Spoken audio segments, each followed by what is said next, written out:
오늘 우리에게 주신 하나님 말씀은 출애굽기 15장 우리 22절에서 27절 말씀입니다. 오늘 우리에게 주신 하나님 말씀은 출애굽기 15장 우리 22절에서 우리 27절 말씀입니다. 다 함께 찾으셔서요. 제가 한 절 읽고요. 여러분들이 한 절 읽고요. 우리 이렇게 한 절씩 하나님의 말씀 교독하여 우리 봉독해 올리도록 하겠습니다. 제가 먼저 22절 읽겠습니다.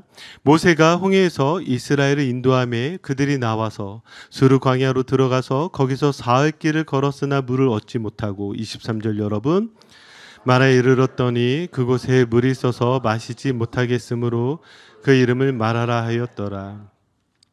백성이 모세에게 원망하여 이르되 우리가 무엇을 마실까 하매 모세가 여호와께 부르짖었더니 여호와께서 그에게 한 나무를 가리키시니 그가 물에 던지니 물이 달게 되었더라. 거기서 여호와께서 그들을 위하여 법도와 율례를 정하시고 그들을 시험하실세 이르시되 너희가 너희 하나님 나 여호와의 말을 들어 순종하고 내가 보기에 의를 행하며 내 계명에 귀를 기울이며 내 모든 규례를 지키면 내가 애굽 사람에게 내린 모든 질병 중 하나도 너희에게 내리지 아니하리니 나는 너희를 치료하는 여호와임이라. 그들이 엘림에 이르니 거기에 물샘 12과 종려나무 70그루가 있는지라. 거기서 그들이 그물 곁에 장막을 지니라. 아멘. 이스라엘 홍해에서 하나님의 구원을 경험하였습니다. 그리고 이제 새롭게 출발합니다. 하나님께서 그들을 인도해 주셨어요. 자, 그리고 사흘 길을 걸었지만 그들은 그곳에서 물을 얻을 수 없었습니다. 그러다 이르게 된 곳이 바로 마라입니다. 자, 이 마라가 어떤 곳이냐? 여러분들이 혹시 좀 착각하실 수 있어서 이 마라라는 곳은요, 요즘 유행하고 있는 그 마라가 아니에요. 이 마라가 무엇이에요? 예, 얼얼한 맛을 나타내는 마와 매운맛을 나타내는 라. 그래서 얼얼하고 매운맛 마라. 그래서 여러분들이 마라탕을 떠올리시면 안 되고요. 이 마라는 히브리어로 쓰다라는 말입니다. 쓰다. 그러니까 지금 이 마라에 이르러서 이곳에서 물을 얻게 되었는데 이 마라가 이 이름과 같이 물이 써서 마실 수가 없는 거예요. 물이 써서. 자, 그러니까 이곳에서 이 백성들은 물을 얻을 수 없으니까 원망하기 시작합니다. 자, 이때 모세가 하나님을 향해 부르짖기 시작하고요. 하나님이 이제 모세에게 응답해 주십니다. 모세에게 무엇을 말씀하시냐면, 자, 한 나무를 저 마라에, 저 물에 던지라고 하는 거예요. 그러니까 그 물이 어떻게 바뀌었습니까? 단물로 바뀌었습니다. 단물로. 자, 그러면서 하나님이 이제 이스라엘에게 이 마라의 쓴물이 단물로 바뀌는 걸 보여주시면서, 자, 하나님이 어떤 하나님? 나는 너희를 치료하는 하나님이라 이렇게 말씀해 주시는 거예요. 자, 이제 이 말씀을 여러분들이 이제 해석해 내야 되는데, 여러분 이 말씀이 잘 이해가 되세요? 저는 이 말씀을 읽었을 때 좀 이해가 되지 않았습니다. 이해가 되지 않았어요. 한번 두 가지 질문 한번 보시면 이 두 가지의 질문이 저에게 떠올랐는데, 첫 번째는 무엇이냐면 하나님은 왜 마라의 쓴물을 경험하게 하시는가? 자, 두 번째는 하나님은 왜 치료하시는 하나님이라 하시는가? 이런 두 가지의 질문이 떠올랐습니다. 아마 여러분들도 지금 말씀을 읽으면서, 그리고 제가 말씀을 드리면서 여러분들이 이런 질문이 생길 거예요. 왜 이런 질문이 생기냐면 지금 이스라엘 백성들이 애굽에서 하나님께서 구원해 주셨어요. 그 홍해를 건너게 해 주셨단 말이에요. 그럼 우리가 상상하는 그 첫 번째, 하나님께서 첫 번째 보여주는 곳은 어떤 곳이 돼야 될까요? 파라다이스와 같은 곳이 되어줘야 되지 않을까요? 하나님 구원하셨잖아요. 하나님 놀라운 일을 행하셨잖아요. 그런데 하나님이 가장 먼저 지금 이들에게 보여주고 있는 것은 무엇이냐면 마라의 쓴물이라는 거예요. 마라의 쓴물. 이상하잖아요. 마치 표정은 저만 이상하고 여러분들은 그럴 수 있죠 뭐 이런 표정인데, 그러시면 안 돼요. 예, 저와 같이 감정 이입하시고, 말이 안 되는 거잖아요. 하나님 구원하셨잖아요. 여러분들이 이런 일들 생기지 않아요? 마치 내가 저 이제 하나님이 열심히 살겠습니다, 내가 오늘서부터 정말 하나님 위해서 살겠습니다 그러는데, 마치 그렇게 결정을 하자마자 뭐예요? 내게 힘든 일들이 생기는 거예요. 어려운 일들이 생기는 거예요. 그런 것처럼 지금 왜 하나님은 이 마라의 쓴물로 이동하셨는가? 자, 이것을 이해하기 위해서는 먼저 우리 치료하시는 그 하나님을 좀 이해할 필요가 있습니다. 한번 26절 말씀 한번 볼까요? 26절. 자, 함께 읽겠습니다. 이르시되 너희가 너희 하나님 나 여호와의 말을 들어 순종하고 내가 보기에 의를 행하면 내 계명의 귀를 기울이며 내 모든 규례를 지키면 내가 애굽 사람에게 내린 모든 질병 중 하나도 너희에게 내리지 아니하리니 나는 너희를 치료하는 여호와임이라. 아멘. 자, 지금 마라가 단물로 변하는 이 사건을 보여주시면서 하나님께서 마지막에 뭐라고 말씀하세요? 나는 너희를 치료하는 여호와임이라. 자, 나는 너희를 치료하는 여호와임이라. 여러분 아마 교회를 다니시면서 여호와 라파 들어보셨죠? 여호와 라파가 무엇이에요? 치료하시는 하나님. 하나님께서 지금 자신을 이렇게 나타내시는 거예요. 그런데 왜 이게 이상하게 와 닿으냐면 한번 이 기적을 보세요. 쓴물이 단물이 바뀌면 여러분들이 하나님 앞에 어떻게 찬양하겠어요? 그런 기적이 나타나면 뭐 마치 찬양한 적이 없어서 어떻게 찬양할지 모르겠다는 표정인데 이렇게 찬양하겠죠. 와, 하나님 대단하세요. 하나님 놀라우세요. 이렇게 찬양하지 않겠어요? 뭐 전능의 하나님, 전지전능한 하나님, 놀라운 하나님 이렇게 찬양을 해야 되는데 하나님이 그렇게 나타내지 않고 지금 이 변하는 사건을 가지고 하나님이 뭐라고 말씀하시냐면 치료하시는 하나님이래요. 치료하시는 하나님. 그러면 우리가 여기에서 이 의미를 알아야 되겠죠. 아, 마라가 지금 이 단물로 변하는 사건은 지금 단순하게 쓴물이 단물로 바뀌는 물이 변하는 과정을 말씀하시려는 것이 아니라 이 마라라는 이 단어 가운데서 하나님이 말씀하시고자 하는 것이 있구나. 자, 그러면 이 마라가 무엇인가? 자, 이 마라를 이해할 수 있는 또 다른 성경의 장면은 무엇이냐면 룻기서에 나와 있습니다. 룻기서. 자, 룻기서에 나오미라는 여인이 나오게 되는데요. 자, 우리 말씀이 나왔으니 한번 이 말씀을 읽도록 하겠습니다. 우리 한번 20절 21절 말씀 같이 읽어볼게요.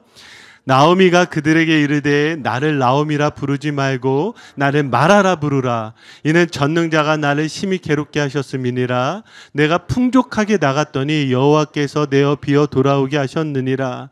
여호와께서 나를 징벌하셨고 적는 자가 나를 괴롭게 하셨거늘 너희가 어찌 나를 나오미라 부르느냐. 아멘. 이 나오미가요 베들레헴에 살고 있었습니다. 그런데 그 베들레헴에 기근이 찾아왔어요. 그러니까 그들이 이 나오미가 가족들과 함께 이 베들레헴을 떠나 모압으로 가게 됩니다. 근데 모압으로 가게 되는데 이 여인에게 정말 이 마라와 같은 일들이 일어나기 시작하는 거예요. 어떤 일들이 일어났냐면 남편을 잃었어요. 그리고 사랑하는 두 아들을 잃었어요. 자, 그렇게 모든 것을 다 잃고 나서 그의 며느리 룻과 함께 이 베들레헴으로 돌아오게 됩니다. 자, 베들레헴에 돌아오니까 사람들이 물어볼 거 아니에요. 나오미에게 왜 돌아왔느냐? 자, 왜 돌아왔느냐 하니까 나오미가 그때에 말했던 말씀이 바로 이 20절 21절입니다. 그런데 뭐라고 이야기하냐면 더 이상 나를 나오미라 부르지 말고 뭐라 부르라? 마라라 부르라. 자, 여기에는 어떤 의미가 있냐면 나오미의 이름의 뜻이 무엇인 줄 아십니까? 기쁨, 희락이란 뜻이에요. 기쁨, 희락. 그러니까 기쁨과 희락, 더 이상 나의 이름처럼 내 인생이 기쁨과 희락이 아니라 내 인생이 무엇이다? 마라라는 거예요. 마라. 자, 이 마라라는 단어에는 쓰다라는 뜻도 있지만 어떤 뜻도 있냐면 괴롭다, 힘들다, 어렵다라는 뜻이 있어요. 마치 이 쓰다라는 맛과 같이 우리 인생이 참 써 이렇게 표현한 것 같이 인생이 참 괴로워 이렇게 표현하고 있는 거예요. 그러면 한번 아까 읽었던 그 말씀을 한번 상상해 보세요. 나오미가 이렇게 이야기할 때 어떤 심정일까요? 그가 막 웃으며 그녀가 웃으며 나를 더 이상 나오미라 하지 말고 마라라 부르십시오 이렇게 하지 않았을 거 아니에요. 정말 괴로운 심정으로 이렇게 얘기할 거 아니에요. 내가 풍족하게 나갔으나 지금 완전 빈손으로 왔습니다. 더 이상 나를 나오미라 부르지 말고 마라라 부르십시오. 얼마나 그가 이 말을 하면서 괴로워했을까요? 이 마라라는 것은요, 지금 하나님께서 성경에서 이 마라라는 것은요 등장시켰을 때 무엇을 보여주고 있냐면 그 한 여인의 가장 슬픈 상태, 절망적인 상태, 괴로운 인생을 보여주는 단어가 바로 마라라는 거예요. 그러면 이 단어를 가지고 한번 지금 이 마라의 쓴물을 왜 보여주실까 한번 상상해 보세요. 지금 하나님께서 이스라엘 백성들을 구원해내셨어요. 이끌어내셨어요. 그러면 이제 놀라운 기적으로 파라다이스를 보여주실 수도 있고, 정말 풍족한 먹을 것을 주실 수도 있고, 혹은 놀라운 다른 기적을 보여줄 수도 있으셨을 텐데, 제일 먼저 이들에게 보여주신 것은 무엇이냐면 마라의 쓴물이라고요.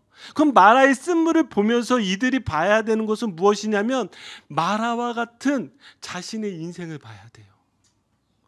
마라와 같은 자신의 인생. 즉 이들이 이 애국 가운데서 노예 생활을 하면서 그들 가운데 있었던 그 쌓여져 있는 그 깊은 상처들, 어쩌면 우리들에게 말씀하신 건 무엇이냐면 하나님이 우리를 구원하셨지만 우리를 마라를 보여주시면서 뭘 보여주세요?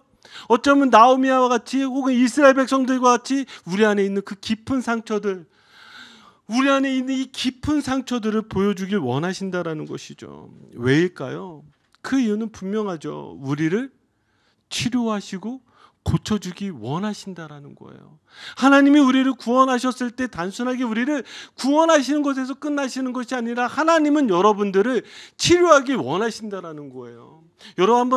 여러분들의 가슴에 손을 얹고 한번 생각해 보세요. 여러분들 안에 있는 여러분들의 인생에 이 쓴뿌리와 같은 여러분들의 상처는 무엇이 있습니까? 오늘 이 시간이요, 하나님이요 여러분들을 치료하길 원하십니다.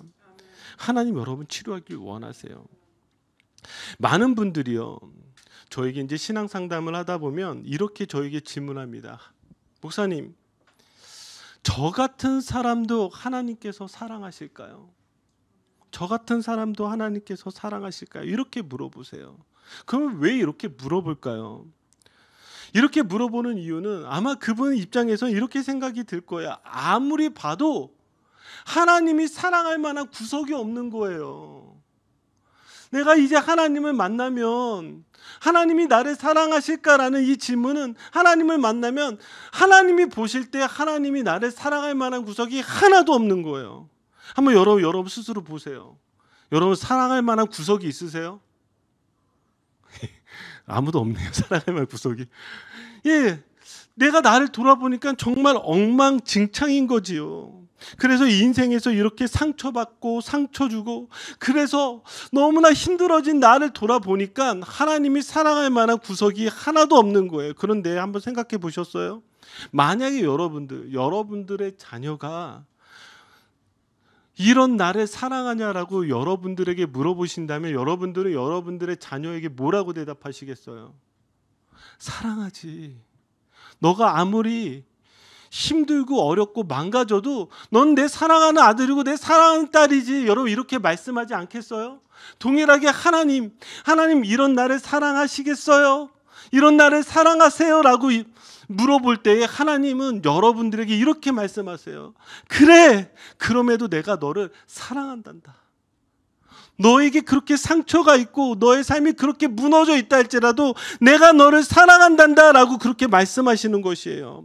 자, 그런데 여기에서 하나님이 더 말씀하기 원하신 건 무엇이냐면 바로 우리에게 하나님 저를 이런 나를 사랑하세요 라고 말할 때 우리에게 있는 이 상처, 이 죄악들을 하나님 뭐라고 말씀하시냐면 치료하기 원하신다라고 말씀하시는 거예요. 여러분들이 하나님 앞에 분명히 사랑받을 만한 구석이 없는 것 같고 하나님 앞에 나아가기에 많은 죄악들이 있는 거 다 알고 있어요. 그러나 하나님은 그럼에도 불구하고 괜찮다라는 거예요. 왜요? 마라의 쓴물과 같은 너를 내가 바꿀 거야. 내가 너를 치료할 거야. 그렇게 하나님께서 말씀하시는 것이죠. 자, 그러면 어떻게 치료하시는가? 자, 이 치료의 장면이 25절에 나와 있습니다. 25절. 자, 우리 한번 같이 읽어보도록 하겠습니다. 모세가 여호와께 부르짖었더니 여호와께서 그에게 한 나무를 가리키시니 그가 물에 던지니 물이 달게 되었더라. 거기서 여호와께서 그들을 위하여 법도와 율례를 정하시고 그들을 시험하실세. 아멘. 자, 하나님이 지금 이 마라를 단물로 바꾸시는 한 가지의 방법은 무엇이냐면 한 나무를 가리키시면서 그 나무를 무엇하라고 그래요? 그 물에 던지라고 합니다. 그러니까 그 마라가 단물이 되었어요. 자, 그런데 이 말씀을 이야기에 앞서서 마지막에 뭐라고 이야기하시냐면 그들을 시험하실세라고 이야기해요. 말씀하세요. 지금 법도와 율례를 정하시면서 그들을 시험하실세. 자, 왜 여기 이 말씀이 나오느냐면 앞서서 제가 말한 이 부분을 좀 더 구체적으로 말씀하고 계신 거예요. 여기 이 시험하다라는 이 단어 히브리어로 나사라는 단어입니다. 나사라는 것은 무엇이냐면 이거예요. 어떤 한 사람이 고난이나 힘든 것을 통과하면서 그 사람의 수준을 드러내고 나타내는 거. 즉 그 수준을 나타내는 것이 바로 이 나사라는 시험입니다. 그러면 한번 생각해 보세요. 나사라는 시험을 보시게 되면 자, 율법, 여기 법도 이거를 정하고 우리에게 야, 너의 수준이 어느 정도인지 알아 라고 이렇게 우리에게 하는 거예요. 그럼 여러분들 몇 점이 되실 것 같아요? 자, 그러면 한번 우리 교회 성도님들의 수준을 볼까요? 자, 여러분들은 말씀 앞에, 율법 앞에 혹시 저는 100점입니다라는 분 계세요? 겸손하셔서 오케이. 그럼 80점. 예, 80점 아마 속으로는 드신 분 계실 거예요. 50점. 예. 30점. 빵점. 예. 빵점에서는 제일 많이 드셨어요. 저에게 소망이 있습니다. 자, 여기에 저는요, 이 율법과 법도를 정하여 시험하다라는 이 말씀 어떤 말씀인 줄 아세요? 율법과 법도를 볼 때 이스라엘 백성들은요, 빵점이에요. 빵점이요. 이 마라의 쓴물과 같다라는 거예요. 이 마라의 쓴물과 같은 이들에게 하나님께서 지금 놀라운 치료를 보여주시겠다라는 거예요. 우리가 이제 후에도 율법을 보시겠지만 율법이라는 것은 무엇이에요? 율법이라는 것은요, 하나님 앞에 보았을 때는요, 우리가 얼마나 절망적인지를 알게 하는 거예요. 세상적으로 보면은요, 우리가 세상 가운데 하나님의 사람으로 살아가게 하는 힘이라면 이 율법은 반대로 하나님 앞에서 어떤 것을 보게 하냐면 내가 도저히 뭐예요? 하나님의 사람으로 살 수 없는 절망을 발견하게 돼요. 자, 그 절망을 발견하게 하시면서 우리에게 주시고자 하신 건 무엇이냐면 하나님께서 소망을 주시고자 하는 거예요. 자, 한번 볼까요? 우리에게 일어나고 있는 이 절망들은요. 자, 이사야서 38장 16절 17절을 보시면 제가 읽어드릴게요. 주여, 사람이 사는 것이 이에 있고 내 심령의 생명도 온전히 거기 있사오니 원하건대 나를 치료하시며 나를 살려주시옵소서. 보옵소서. 내게 큰 고통을 더하신 것은 내게 평안을 주려 하심이라. 자, 이게 누구의 고백이냐면 히스기야의 고백이에요. 히스기야가 죽음 가운데서 하나님께서 살려주셨어요. 이제 15년 더 살게 되었는데 그가 고백한 건 무엇이냐면 지금 내게 일어나는 이 고통을 더하신 이유가 내게 무엇을 주시기 위함이라? 평안을 주시기 위함이라.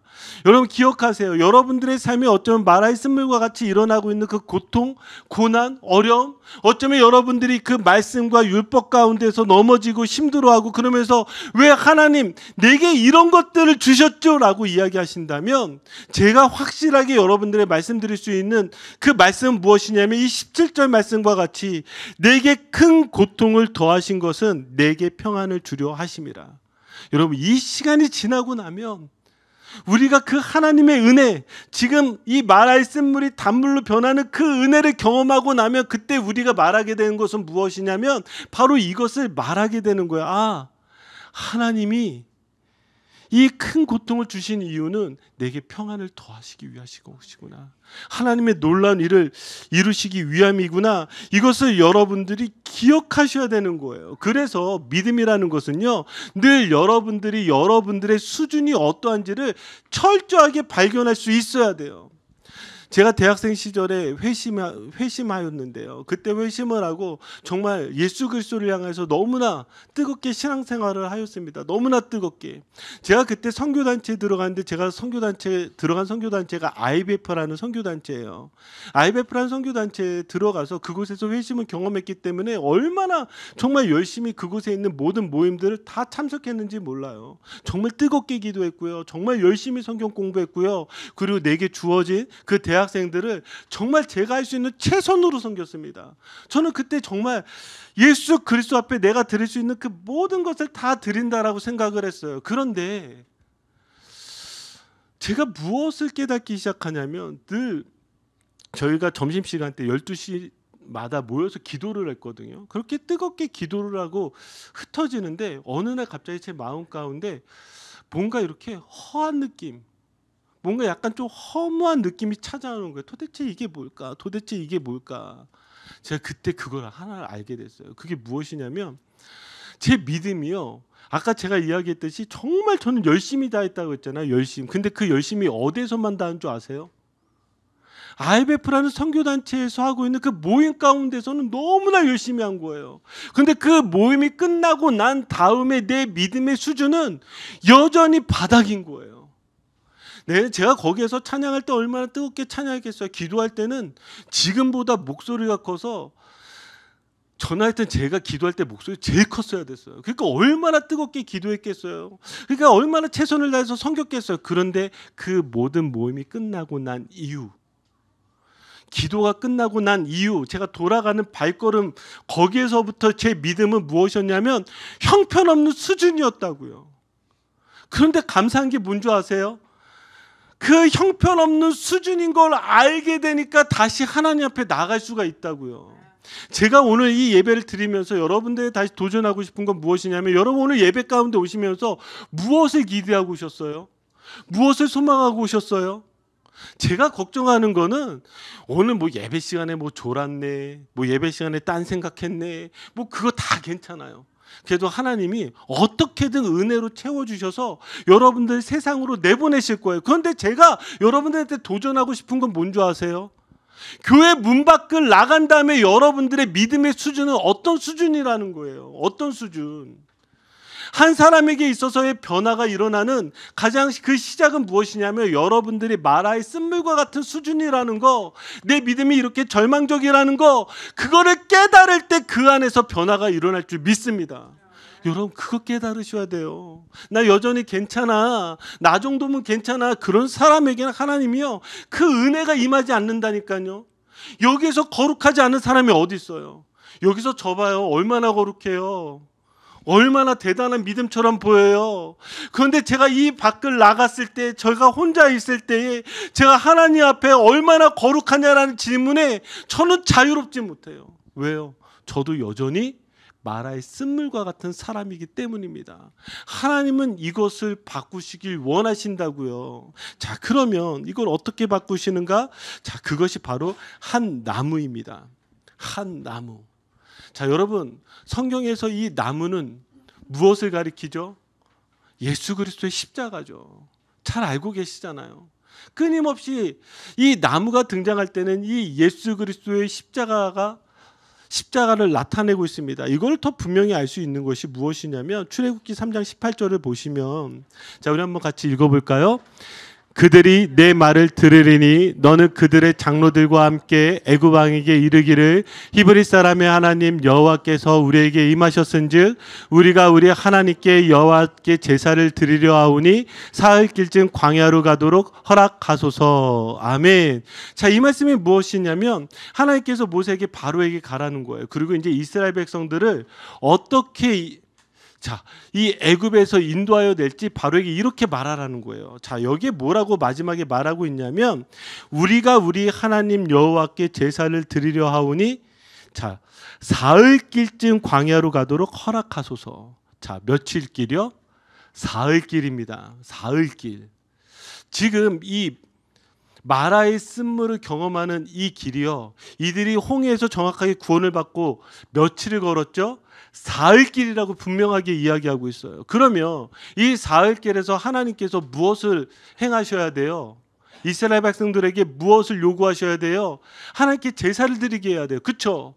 그런데 지금 마라의 쓴물에서는 하나님이 지금 모세에게 말씀하신 대로 제사를 행하게 하신 게 아니라 마라의 쓴물이 단물로 변하게 됐다고요. 그럼 이게 제사와 어떤 연결이 될까요? 제사와. 자, 이 제사와 연결이 되는 것이 이 나무가 예수 그리스도의 십자가라면 연결이 됩니다. 그렇지 않아요? 그렇지 않아요? 어떻게 연결이 되겠어요? 하나님께서 지금 이스라엘 백성들에게 제사를 요구하시기 전에 하나님께서 이 나무 예수 그리스도의 십자가를 보여주시면서 우리에게 이렇게 말씀하신 거예요. 예수 그리스도의 십자가로 인해서 우리가 하나님께 제사 드릴 수 있는 그런 사람이 되어지는 거예요. 그러면 여기에 나와 있는 이 마라의 쓴물은 오직 하나로만 변화될 수 있죠. 그게 무엇이죠? 바로 예수 그리스도의 십자가로만 우리의 이 고난, 우리의 이 상처, 우리의 이 아픔들이 무엇이에요? 치유되어지는 놀라운 은혜를 경험케 해주신다는 거예요. 그래서 베드로전서 2장 24절을 보면 보세요. 예수님께서 친히 나무에 달려 그 몸으로 우리 죄를 담당하셨으니, 지금 예수님께서 저 나무에 달리셨어요. 그래서 그 마라의 쓴물과 같은 그곳에 던져지는 것을 예수님이 대신해서 그 마라의 쓴물로 고스란히 당하시는 것이죠. 그래서 이는 우리로 죄에 대하여 죽고 의에 대하여 살게 하려 하심이라. 그가 채찍에 맞음으로 너희는 나음을 얻었나니. 자, 십자가는요, 우리에게 나음을 얻게 하시기 위한 그 놀라운 은혜인 줄 믿습니다. 여러분, 예수 그리스도의 십자가를 깊게 생각하면 생각할수록, 묵상하면 묵상할수록 그 안에 여러분들의 상처를 치유할 수 있어요. 고쳐질 수 있어요. 왜요? 예수님께서 여러분들과 함께 그 십자가에서 여러분들이 당하는 그 아픔, 상처를 같이 고스란히 당하셨기 때문입니다. 그래서 여러분, 그 십자가 가운데서 여러분들이 치유되어 주시고 고쳐져야 될 줄 믿습니다. 자, 그래서 이 사흘길이라는 것은요, 또한 우리에게 구원과 회복의 숫자이기도 합니다. 한번 볼까요? 22절이요. 제가 읽어드리면, 모세가 홍해에서 이스라엘을 인도하며 그들이 나와서 수르 광야로 들어가서 거기서 며칠 길을 걸었으나 사흘 길을 걸었으나. 자, 우리 아까 나와 있었던 그 말씀과 같이 사흘 길을 강조하고 있죠. 자, 이 사흘이라는 것은요, 지금 우리에게 매우 중요한 것들을 나타내고 있는데 다 무엇과 연결되고 있는 줄 아세요? 우리의 구원 혹은 우리의 회복과 연결되어 있습니다. 창세기 22장 3절에서 4절은요, 아브라함이 이삭을 바치는 사건이에요. 그런데 거기에서도 그가 며칠째에 이삭을 바치냐면, 자, 4절을 보니까 며칠이라고 나와요? 제3일에 사흘이 나오고 있어요. 자, 창세기 40장 12절 13절을 보시면, 자, 여기에서도 사흘이 등장하는데 이 사흘은 무엇이냐면, 제가 읽어드릴게요. 요셉이 그에게 이르되 그 해석이 이러하니 세 가지는 사흘이라. 자, 술 맡은 관원에게 이렇게 해석해줘요. 지금부터 사흘 안에 바로가 당신의 머리를 들고 당신의 전직을 회복시키리니. 자, 사흘은 무엇과 연결이 돼 있어요? 여기서도 회복과 연결이 돼 있어요. 자, 이삭은 무엇과 연결돼 있어요? 예수 그리스도의 십자가와 연결돼 있어요.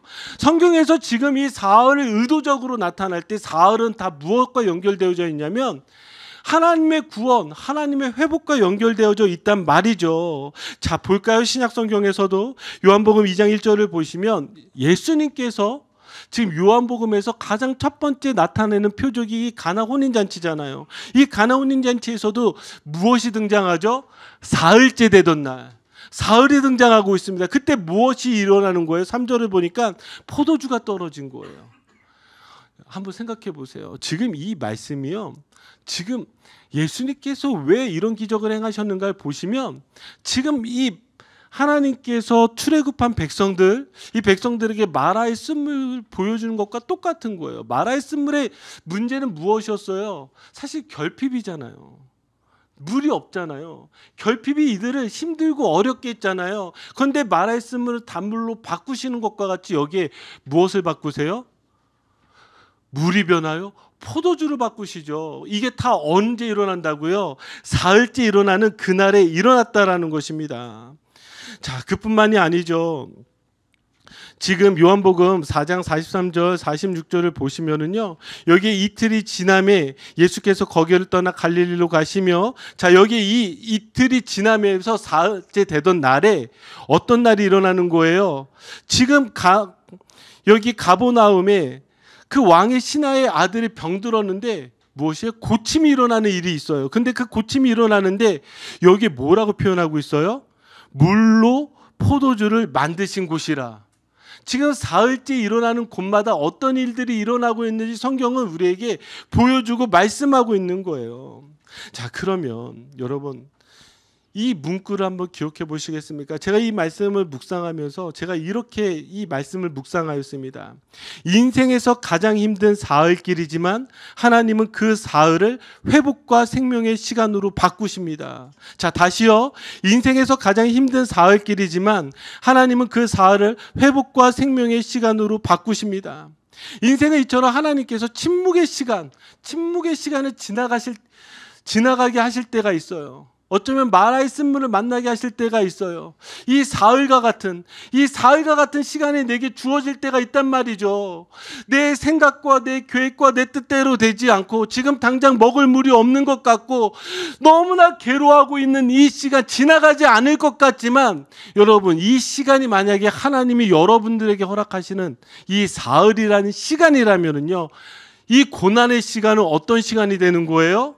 하나님께서 여러분들에게 구원과 회복의 시간을 이루시는 시간인 줄 믿습니다. 그래서 한번 생각해 보세요. 예수님께서 십자가에 달려 죽으시고 사흘이라는 시간 동안에 하나님은 침묵하셨어요. 아무 일도 일어나지 않는 것 같고 하나님이 함께 계시지 않는 것 같지만 하나님 그 안에서 무엇을 준비하셨어요? 예수 그리스도의 부활을 준비하셨잖아요. 저는 이 말씀으로 여러분들을 축복하길 원하는 거예요. 여러분들의 인생에 가장 힘든 사흘길이 지금 주어져 있다면 하나님은 그 사흘을 생명과 회복의 시간으로 바꾸어 줄 줄 믿습니다. 자, 그럴 때 우리는 어떤 자세를 가져야 되느냐? 24절 25절이에요. 24절 25절 보세요. 지금 이 두 태도가 다르죠. 백성은 뭐하고 있어요? 원망하고 있어요. 자, 모세는 무엇하고 있어요? 부르짖고 있습니다. 여러분들의 사흘, 어쩌면 이 어둠의 시간들을 지나고 있다면 여러분들은 지금 뭐 하셔야 되는 줄 아세요? 부르짖어야 돼요. 그 어떤 사람이 부르짖을 수 있는 줄 아세요? 감사노트 쓰는 사람은 부르짖을 수 있고요. 감사노트 안 쓰면 뭐 하고 있겠어요? 원망하고 있는 거야. 하나님 왜 내게 맨날 이런 일 주세요? 근데 감사노트 쓰는 사람 뭐 하고 있어요? 그래도 감사해야지. 감사하려면 뭐 해야 되겠어요? 부르짖어야 돼. 죄송합니다. 예, 부르짖어야죠. 저는 여기에서 이런 생각을 해보았습니다. 모세가 어떻게 부르짖을 수 있었을까?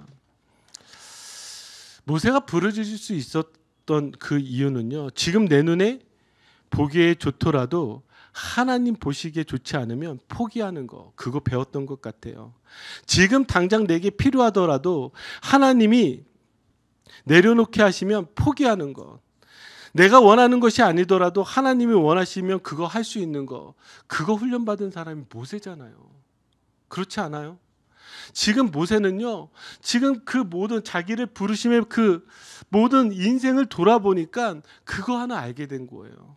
그러니까 하나님을 향해서 부르짖죠. 지금 당장 마라의 쓴물을 만났지만 분명히 이것 안에는 하나님의 뜻이 있다라고 그는 바라보고 하나님을 향해서 부르짖을 수밖에 없는 것이죠. 저는 여러분들이 그런 성도가 되었으면 좋겠습니다. 이스라엘에 만약에 이 모세가 부르짖지 않았다면 어떤 일이 일어났을까요? 상상해 보셨어요? 지금 모세도 똑같이 이스라엘과 같이 원망하고 있었다면 어쩌면 이들을 하나님이 인도하신 그 여정들이 여기서 끝났을 수 있다라는, 그런데 모세는 부르짖었잖아요. 이걸 우리 교회로 한번 적용해 보자면 여러분들은 저는 이 모세와 같은 한 사람이 되셨으면 좋겠습니다. 똑같이 원망하고 똑같이 불평하고 내 생각과 내 계획대로만 그렇게 가기를 바라는 사람이 아니라 그럼에도 불구하고 이 안에서 하나님이 원하시는 것이 무엇인지, 아니 하나님을 향해서 부르짖을 수 있는 그 한 사람이 계시다면 저희 교회는 소망이 있습니다. 여러분, 그걸 꼭 모세는 지도자니까 목사님이 하셔야죠, 이렇게 손가락질하지 마시고 여러분들이 그런 한 사람이 되어주신다면 여러분, 저희 교회는 정말 소망이 있습니다. 자, 이제 마지막 말씀 27절을 우리 한번 살펴보시고 말씀을 마무리 짓도록 하겠습니다. 자, 우리 같이 읽어볼까요? 그들이 엘림에 이르니 거기에 물샘 열둘과 종려나무 이룬그루가 있는지라. 거기서 그들이 그 물 곁에 장막을 치니라. 아멘. 자, 하나님께서 이제 이 마라를 지나 어디로 이끄셨다고요? 엘림으로 이끄셨습니다. 엘림에 무엇이 있냐면 물샘 열둘과 종려나무 이룬그루가 있습니다. 자, 이건 무엇을 뜻하냐면 이스라엘의 12지파와 이스라엘 70장로를 뜻해요. 그러니까 온전히 완성되어지는 그 이스라엘을 상징적으로 보여주고 있겠죠. 하나님께서 궁극적으로 그곳으로, 이 파라다이스로 이끄시면서 이스라엘을 완성시키시겠다라는 것을 우리가 영적으로 해석할 수가 있습니다. 그런데 우리가 아까 말씀과 연결을 해서 보자면 이 엘림, 이런 파라다이스가 마라와 몇 킬로미터 떨어진 줄 아십니까? 11km예요. 11km. 11km라고 한다면 한나절이 아니라 반나절 혹은 반나절보다 좀 더 부지런히 걸으면 뭐예요? 이곳에 이를 수가 있단 말이에요. 이곳에 이를 수가 있단 말이에요. 그러면 이들이 지금 원망하고 있는 이 모습, 불평하고 있는 이 모습, 저 반나절만 알았어도, 저 엘림이 있다는 것만 알았어도 그들은 불평과 원망하지 않았을 것입니다. 그렇지 않아요? 우리도 마찬가지입니다. 여러분들에게 있는 어쩌면 이 마라의 쓴물과 같은 지금 있는 힘든 시간들이요, 여러분 곧 엘림에 도달합니다. 하나님께서 회복시켜 주시고 하나님께서 여러분들을 그곳으로 이끌어 주실 거예요. 그러면 우리가 뭐 하면 돼요? 참으면 돼요. 좀만 버티면 돼요. 하나님께서 여러분들에게 이 놀라운 엘림의 복을 주시기를 주님의 이름으로 축복합니다.